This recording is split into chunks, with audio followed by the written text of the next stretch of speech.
Draft science video, I believe. Yeah, now. Alright, so this is going to be probably a little bit, I don't know, you know, you're going to need some kind of understanding of some of this stuff. So anyway, some of this GPS stuff and the velocity and, you know, related to general relativity versus special relativity and the effects and blah blah blah blah blah. And then even some speed of light stuff, just for fun.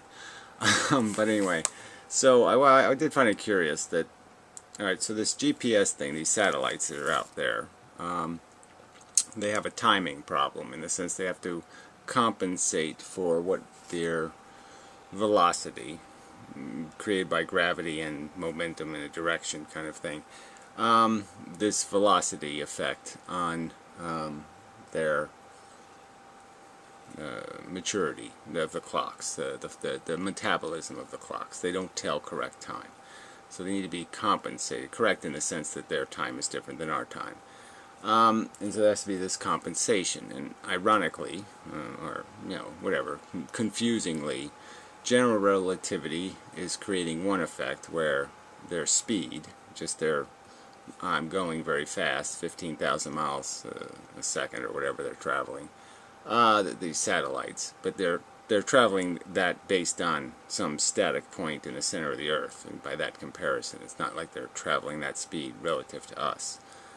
But anyway, that's another point to be made. But anyway, so they're traveling this speed, and that speed would automatically have this effect, you know, that Einstein would argue in special relativity, of time dilation, in the sense that the speed with speed creates this distortion in space-time, and so that would make them be growing older slower, so that would slow down their metabolism.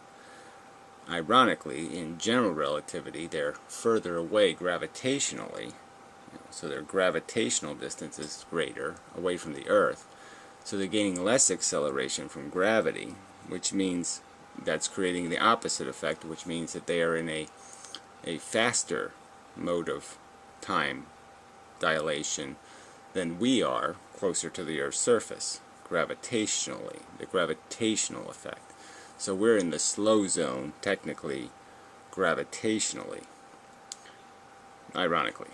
And so in the net effect is that the clocks aren't compensated because they're moving too slow.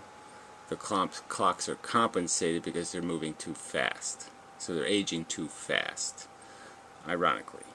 You know, in the sense that most people think it's the other way around. That they're in the slower time frame, not the faster time frame.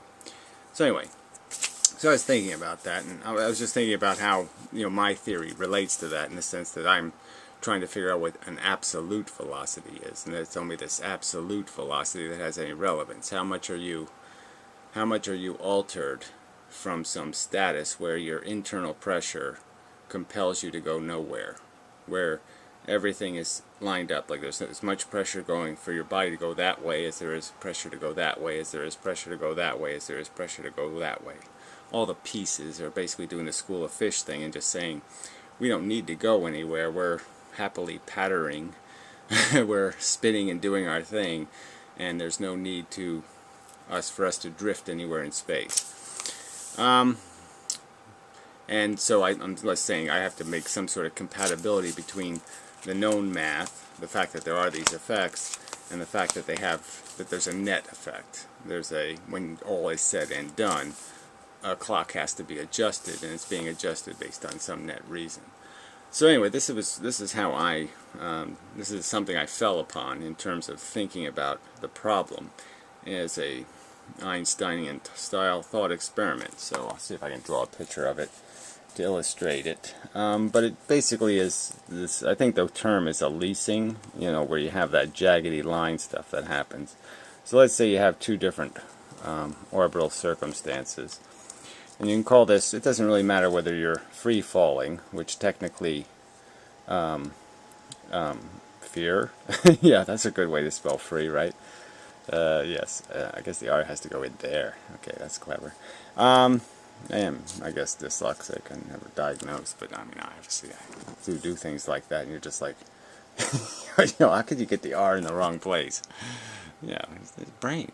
Anyway, brain science. So anyway, so you have this circumstance where, okay, you should be understood when you're standing on Earth, you're still being accelerated down, even though you're not, you have no velocity. The gravity is still pushing you down, and it's just something you don't realize, that you really are moving. You just don't sense that you're moving because there's no evidence of the movement because it's so subtle.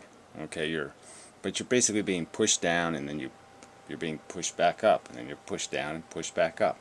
So it's actually happening, whether you can notice it or not, but it's happening. And the same thing is basically happening out here, you know, in this higher gravity. So what's basically happening is the thing gets pushed down, and then its speed, so the gravity pulls it towards, so it goes in, it's free falling, and then its speed, in this direction for this example, carries it to some new point where it's high again, you know, where it's now regained the altitude that it lost from falling. So it just keeps regaining the altitude, falling again, regaining the altitude, falling, regaining the altitude, falling, regaining the altitude. So with the amount of speed needed to maintain your orbit to stay from falling in, there's a speed that'll do that. And, you know, it can create an orbit, if you're lucky, where, you know, you'll be exactly the same rotation as the Earth, you'll have the same exact rotation, and essentially you'll be able to just stay in one place. And I'm sure some GPS satellites are probably doing that. They're just, you know, they just stay over North America. You know, they just stay over one area. And there's others that are spinning about, and so the 4 satellites needed to make your GPS signal work, or the 3 minimum.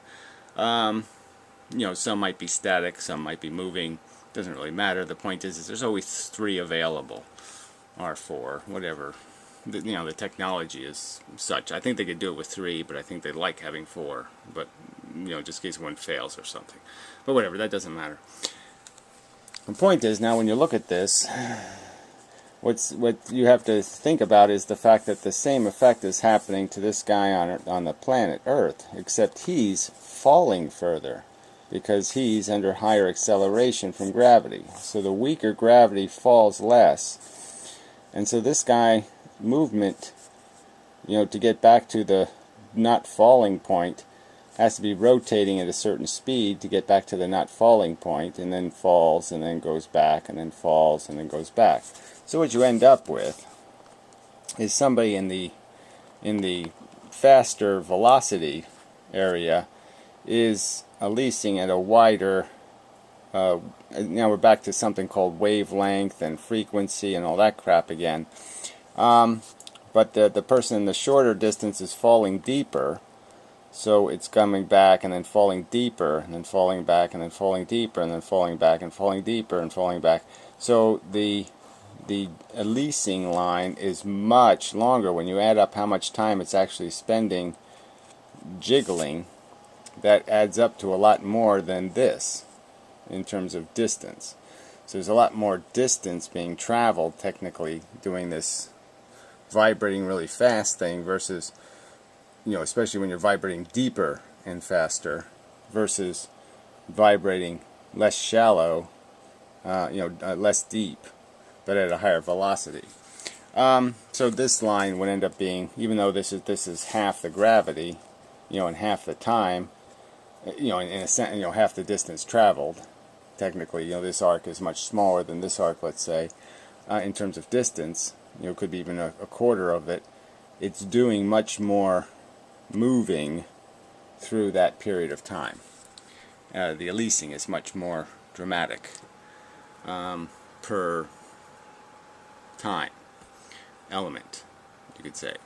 So that would certainly account for the fact that, you know, gravitationally, from general relativity's point of view, we're the ones moving much slower than the satellites, the GPS satellites. Not much. I mean, so we're only talking about a few nanoseconds per minute or whatever. A few, yeah, something like that. And so there's this difference in the metabolism of our atomic structure based on the fact that our atomic metabolism has to endure a lot more of this action. So the school of fish is doing a lot of vibrating while it's still trying to do its figure eight. And so the extra time it has to take to do the vibrating slows down how fast it can do the figure eight. Again, we're back to this idea that the pattern, the matter is a pattern, and the matter to be maintained in its condition, any distraction, any other stuff it has to do is going to slow down how fast it can do the pattern. Any extra movement and vibrations all count. So anyway, I thought that was a good way to account for this proportional difference.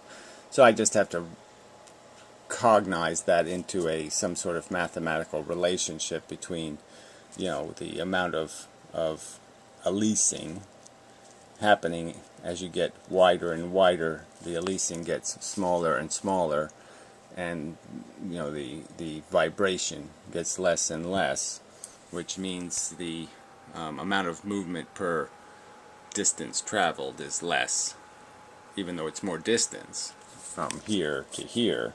You traveled more distance when you're in here. You're traveling more distance, even though it's a shorter absolute distance. The path you took was much longer. So the path you take here is much longer than the path out here.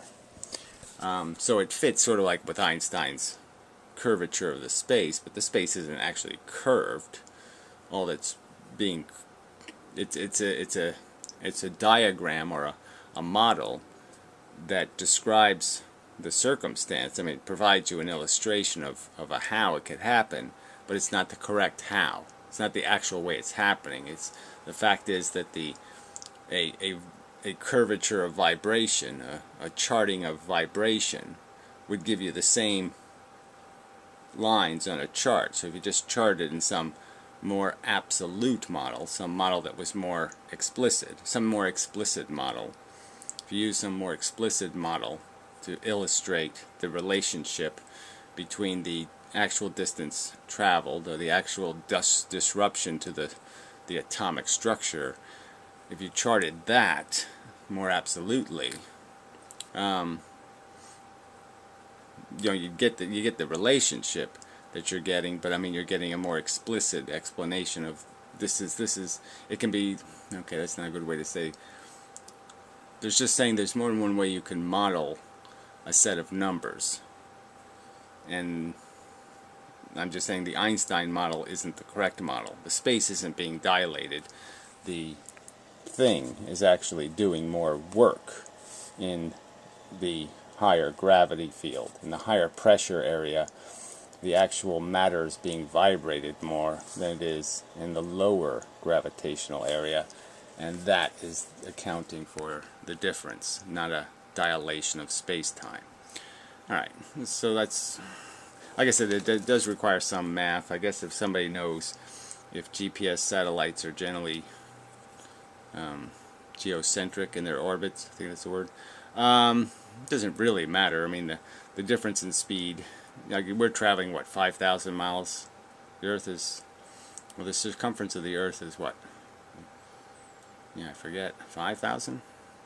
Well, so we're, 5,000 miles. I have to figure out what our miles per hour speed is as we circle the Earth versus the miles per hour speed of the satellites. But again, once again, the speed doesn't really make much difference if because you can account for any difference in the speed by just arguing that there's more distance in this deeper jag of the fact that you're pushing back. You're pushing in with your acceleration, and you're pushed back out. There's an opposite reaction force, so you are traveling more distance technically. You're doing the same thing. This speed is compensating for how much you fall in the free fall, but obviously when you're not free falling, you're still technically free falling. You're just being pushed back all the time. So you just don't notice that you're free falling, but you keep getting pushed back up by your velocity, or technically the the pressure of the stuff below you. Well, whatever. I didn't say that as eloquently as I would have liked, but anyway, you get the point. You should be able to get the point. Yeah, I mean this diagram just says it. I mean it's more. There's more distance in more jagged that line gets, the more distance in a period of time you're going to end up traveling, which means technically a kind of higher velocity. Even though the velocity is just back and forth, it's still velocity. Yeah. I mean, that's the catch of it, is that even though you're only going 30 miles an hour and 30 miles an hour and 30 miles an hour and 30 miles an hour, if you're doing that a lot, okay, it's consuming a lot of the energy of your matter to keep switching your direction. So, and then that's the whole thing of how you measure this stuff in time, right? I mean, gravity isn't per second. It's the way we have quantified it, but I mean, gravity doesn't impose the force like every once a second it decides, you have gravity now, you have gravity now, you have gravity. You know, it's not doing it every second, even though we measure it that way. So the real deal is that it's in a different kind of Planck kind of timed quanta of pressure per Planck time unit thing. And so it gives you a misimpression, because even to say per second is to already create some sort of net balanced effect. That's already an accumulation of a whole segment of events took place in 1 second. 1 second is a long time from the perspective of a beam of light. Alright, anyway, so enough of that. So anyway, this light speed thing again. So Einstein is basically breaking the idea of light being a constant, in the sense that he's saying that it's your perception of it, it stays a constant somehow. I don't even know how you can even, like I said, I just don't see how you can use it as a constant if you're saying that somebody is always going to, no matter how fast they're going, the light will always be going 186,000 miles a second faster than them. So, I mean, you can sort of understand this thing if you're talking about something moving the speed of light in a direction and it shoots light this way. Well, you'd say, who cares? Yeah, that light's going to go at 186,000 miles a second away from it, and it's going to go away from it. I mean, as this thing moves forward, that little photon will end up over here somewhere. So in 1 second, the photon launched here would be there from this thing's perspective here, because it would be forward. Well, I guess that's technically not the right way to draw it. It would be here, but since this thing's going to be forward, they would see it over there now, because they've zoomed ahead of it. But I mean, this light would be going off in that direction. But the idea that the light going this way, if I shoot light, if I'm going the speed of light, and I shoot something at the speed of light ahead of me. So let's say I'm going a little bit slower than the speed of light. Apparently, Einstein's saying that this light is still moving 186,000 miles a second ahead of me, faster than me, which means my velocity is 0 for the speed of light to be a constant. And I just think that's got to be wrong. So the thing that can't change is the speed of light. The speed of light is always 186,000 miles a second. But the thing that can change is how fast you are going, or matter goes, or the matter emitting photons. And again, we have to understand the difference. Light is emitted. There's a difference between emitting it, that means letting a photon free to go 186,000 miles a second, and distorting it in some other place. Like even when they say that space is being created and creating redshift, so photons are moving through space, and then this thing, space dilates or goes away, or more space is created, and it's creating redshift. Well, the only way it could create redshift, technically, so if you have like photons that are that far apart, and you end up with photons that are this far apart, what has to be happening is the space has to go inside of each one of these. So your space creation has to happen to all moments of time. So as it travels like through the barrier, wherever this barrier is, where this new space is being created, it has to be leaking space into each one of these things. So it has to be just constantly leaking space, constantly leaking space, constantly leaking space to create this extra space that you're going to see here that's got all this extra space in it that's now redshifted to photons. Because again, the number of the photons, you can't change the number. You can't. And as a practical matter, you're still got the same problem here because, yeah, you create more space, but you have to create more time now. I mean, you still haven't dealt with the problem that you got 6 photons over here in a period of time, and you only got 4 over here in the same size hunk of time. I mean, you have the same size hunk of time here and here. You got 4 photons here. You got 6 photons here. What are you going to do? Where's the extra photons go? I mean, how do you deal with the fact that you've lost photons going through whatever this thing is? So if you go through a gravity, you could sort of understand it because you would go into the gravity, okay, then your photons would be separated, and then when you come back out again, they'd be compressed back to normal again. So that you could understand.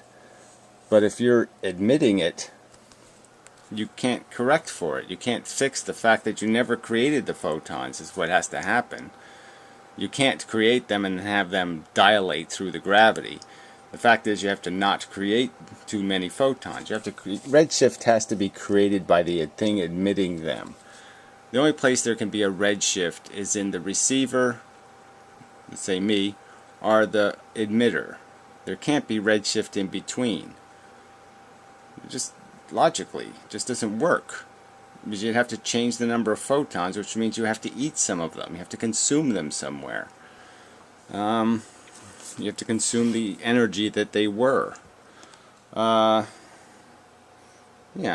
So I mean, the idea that if you're moving, if I'm moving away, if I'm moving that way and I shoot light out my butt, yeah, clearly, as I keep emitting photons, my position's going to keep changing.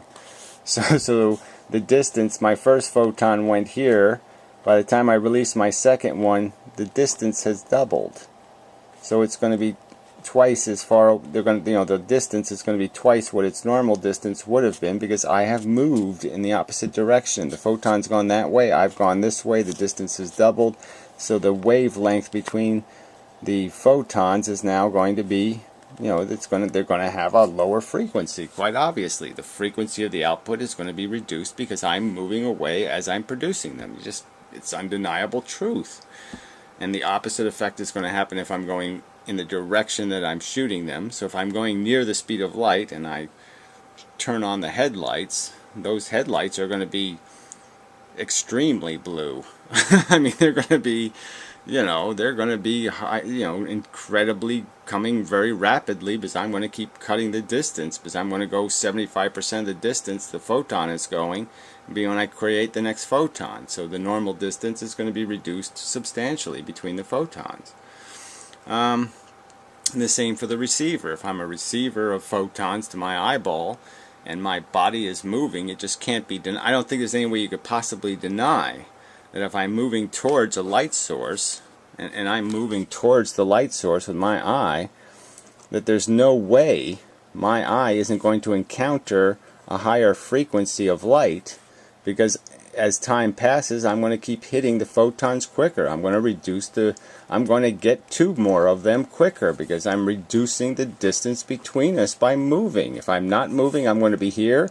If I am moving, I'm going to be here. When the photon, I'm going to hit it before.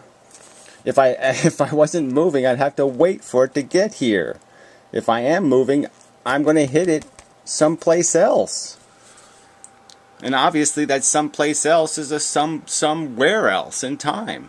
And the frequency's got to change. So there's no doubt about the fact that receiver's velocity is going to change, is going to create redshift. There's no doubt about it. The faster I'm going, the more, if I'm going towards a light source, the more likely I am to redshift their production of light.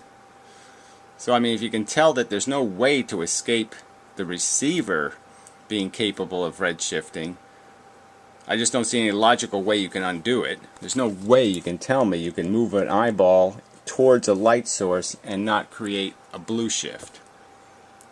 How could you possibly move a thing towards a light source and not create blue shift?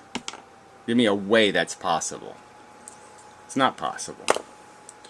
So I think you can understand that the inverse is true. That if you're the source, the emitter of light, not the reflector of light, but the emitter of light, there's no way you're not going to redshift. Or blue shift, as appropriate. Anyway. Okay, I think that's enough for this video. But that's the stuff rolling through the head at the moment. I don't know if I have to get into anything else. But yeah, no, I think that whole thing with the general relativity creating this speed of light that's always faster than that never accounts for your velocity, that basically makes the rule you never have velocity, that every time you accelerate at all, you create a new frame of reference where light gains a brand new 186 miles a second faster than you. I mean, you're obviously negating velocity then, and so each change in velocity is a new frame of reference. So you end up with this stupid photon crap where, oh, you're never in reality until you're in reality, or whatever bullshit. And that's bullshit. So anyway, yeah, I don't think there's anything else I have to get to. So till next time, and such, so forth and whatnot.